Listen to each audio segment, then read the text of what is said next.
दिल्ली उतरा और मैं तो लाल किला देख के आया। क्या बोला? लाल किला देख के आया।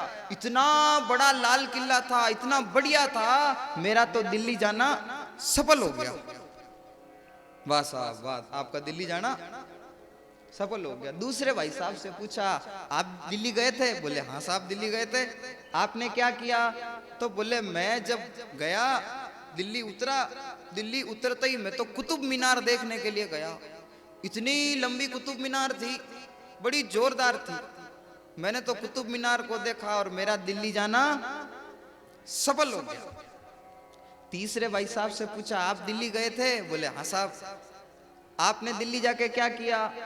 तो भाई साहब बोले मैं दिल्ली गया, रेल से उतरा, उतरते ही सीधा चांदनी चौक में चोर बाजार में गया।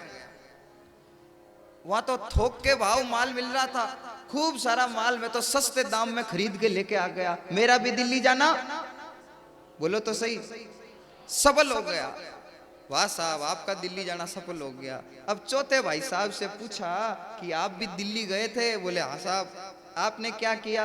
वो चौथे भाई साहब बोले यहां से रेल का टिकट खरीदा, रेल में सीट पे जाके सो गया। जब दिल्ली उतरा रेलवे स्टेशन पे, वहां एक बड़ी सी बेंच कुर्सी लगी हुई थी, उस कुर्सी पे जाके सो गया। दिन भर आराम से सोता रहा। जो ही वापिस शाम को रेल आई, ये सब आए, इनके साथ में भी रेल में बैठ गया, सोते सोते आया।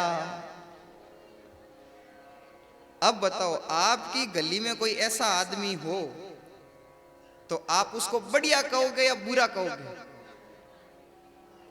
बोलो तो सही। बढ़िया कहोगे, बड़ा जोरदार काम किया भाई, जाके सो गए आप। बढ़िया कहोगे बुरा कहोगे? बढ़िया कौन कौन कहेंगे? हाथ खड़ा करो तो। दो चार मेरे जैसे बड़े बड़े हैं यहाँ। और बुरा कौन कौन कहेगा? कई कई लोग होशियार है ना, तो बढ़िया में हाथ खड़ा करते हैं ना, बुरे में हाथ खड़ा करते हैं। ये जो चुनाव होता है ना, तो आजकल वो इलेक्ट्रॉनिक मशीन आ गई है, खटका दबाओ और वोट चला जाता है। तो कोई किसी को बताता नहीं है, पूछते हैं आपने किसको वोट दिया? कि नहीं नहीं दे दिया। किसको वोट दिया? अब चाहे किसी को भी वोट दो, जो जीतता है ना, तो बाद में कहता हमने तो इसी को ही वोट दिया था। अरे भैया, जो जाते हुए सोया था वहां जाके सो गया, वापिस आके सो रहा था, आप उसको बढ़िया कहोगे बुरा कहोगे? बुरा कहोगे। तुझे शर्म आनी चाहिए, तेरे को धिक्कार है, पैसे खर्च किए, समय खराब किया, यहाँ से गया तब सो रहा था, वहां जाके सो गया, वापिस आ गया, कुछ भी नहीं किया, फिर दिल्ली गया ही क्यों? ऐसा ही भगवान ने हम लोगों को दुनिया रूपी दिल्ली में भेजा है। हम सब जब वापिस जाएंगे तो भगवान पूछेंगे बताओ आपने धरती पे जाके क्या किया? तो जो भजन करेगा वो बोलेगा हमने भजन किया, जो सत्संग करता है वो बोलेगा सत्संग किया, कीर्तन किया, भगवान का नाम लिया, माला जप किया, गायों की सेवा की। और कोई कहेगा महाराज हमने तो कुछ नहीं किया, आराम से धरती पे गए, खाते रहते थे, पड़े रहते थे, और जब उम्र पूरी हुई वापिस ऊपर आ गए। तो जैसे हम लोग पैसे खर्च करने वालों के ऊपर हंसते हैं, वैसे ही वो लोग हमारे ऊपर हंसेंगे कि धिक्कार है, इतना बढ़िया मनुष्य शरीर दिया था लेकिन वहां उम्र व्यतीत कर दी, उम्र पूरी कर दी, व्यर्थ में उम्र खो दी। याद रखें, दिल्ली की यात्रा तो दोबारा हो जाएगी, लेकिन ये मनुष्य शरीर की यात्रा दोबारा नहीं होगी। ये मौका एक बार मिला है, चेत कर लो, बार बार मनुष्य शरीर नहीं मिलेगा।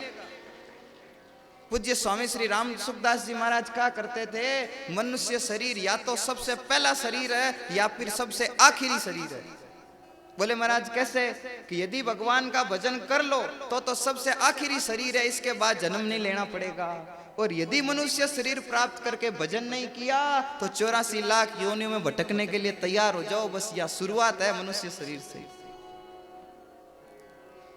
कम से कम, कम से कम, कम से कम और उससे भी कम से कम इतनी तो खुद के ऊपर कृपा करो कि वापस दोबारा जन्म नहीं लेना पड़े।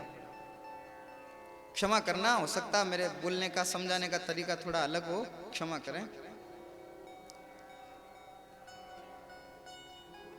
गंदगी बिखेर दी जाए, गंदगी बिखेर दी जाए, गंदगी के बीच आपको खड़ा कर दिया जाए तो क्या आप खड़े होगे?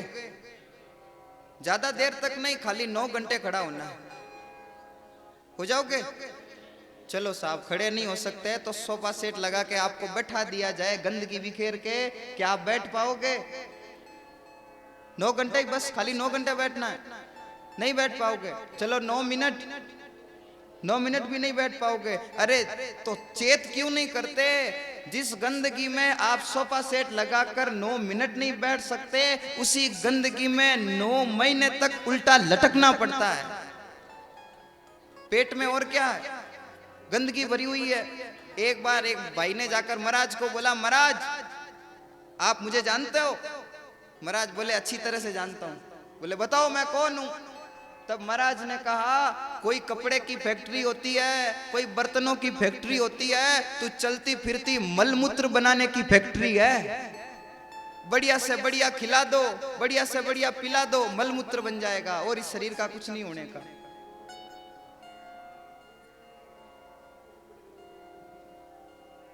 आप खुद विचार करें, जिस गंदगी में आप 9 मिनट तो दूर है, 9 सेकंड नहीं रुक सकते, उस गंदगी में 9 मिनट तक उल्टा लटकना पड़ता है। बेचारा जीव गर्भ अवस्था में भगवान से प्रार्थना करता है, प्रभु मुझे यहां से बाहर निकालो, मैं नरक भोग रहा हूं, मुझे यहां से बाहर निकालो। गर्भवास में कोल किया था, पर बाहर आए हरि नाम ना लिया था। कम से कम इतनी कृपा करो खुद के ऊपर कि दोबारा वापस जन्म मरण के चक्कर में नहीं आना पड़े। आपने सब कुछ किया, लेकिन यदि भगवान का भजन नहीं किया तो आपने कुछ भी नहीं किया। और आपने कुछ नहीं किया, भगवान का भजन किया तो आपने सब कुछ कर लिया। क्षमा करें, सब लोगों को बड़ा रहता है कि हम बड़े बड़े अच्छे अच्छे घर बनाएं, बढ़िया बढ़िया घर बनाएं, बड़े बड़े घर बनाएं, खूब बड़ा बड़ा हमारा प्लॉट हो, सब कुछ ठीक है।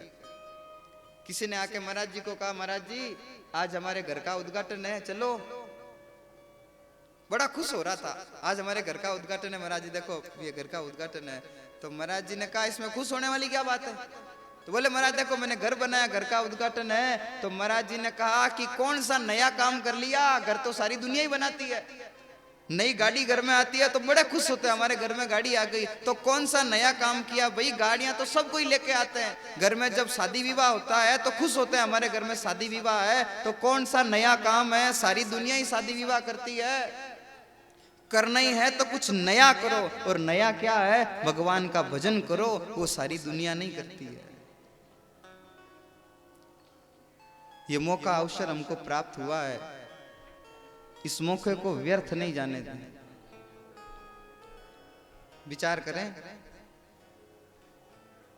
आपके साथ ऐसे कई लोग हैं जो आपके साथ उठते थे, आपके साथ बैठते थे, आपके साथ बाजार में जाते थे, आज वो धरती पे नहीं रहे, धरती पे नहीं रहे।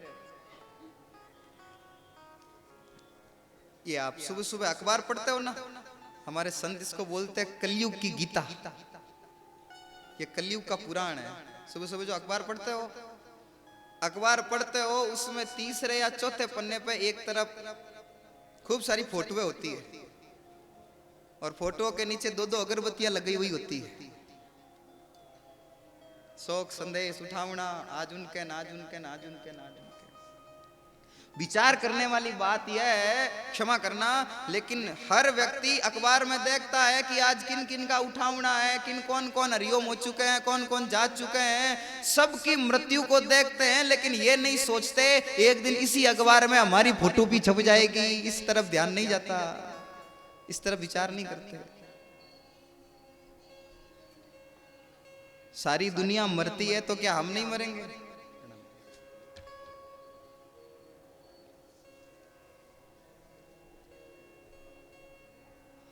जो भी यहां पे आया है उसको जाना है।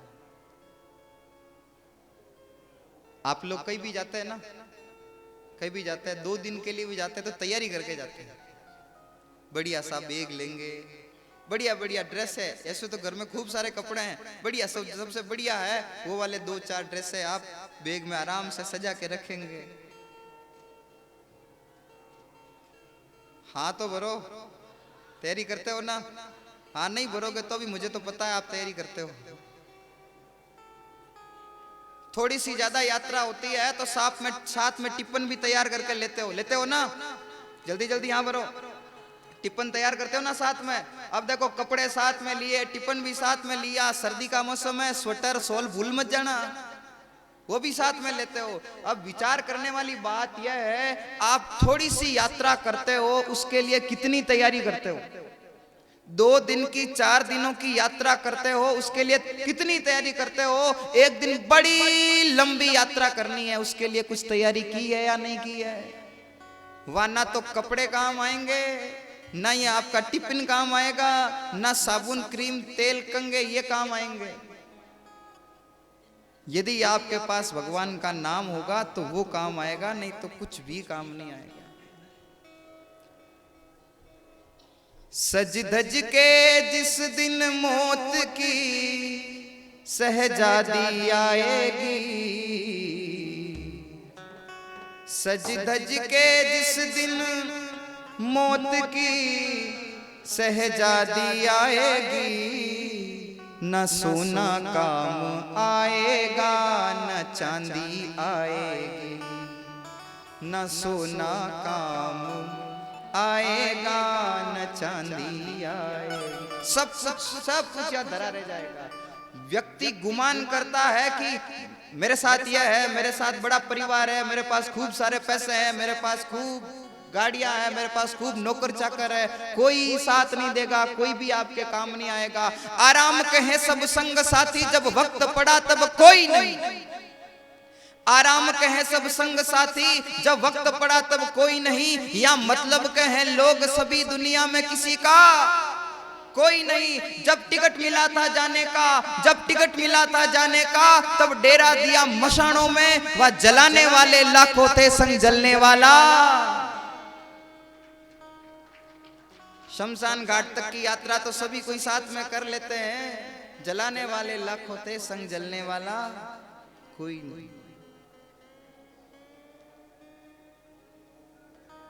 हमारे से गलती क्या हुई है, जो सदा सदा सदा हमारा है हम उसको तो भूल चुके हैं, और जो हमारा नहीं है उसको पकड़ चुके हैं। ये शरीर और संसार हमारा नहीं है, लेकिन इसको हम अपना मानते हैं। परमात्मा हमारे हैं, उनको हम भूल चुके हैं। तो परमात्मा की याद दिलाने के लिए ही ये राम कथा का आयोजन किया गया है। हम राम जी के, आप भूल जाते हो या बोलने में जोर आता है?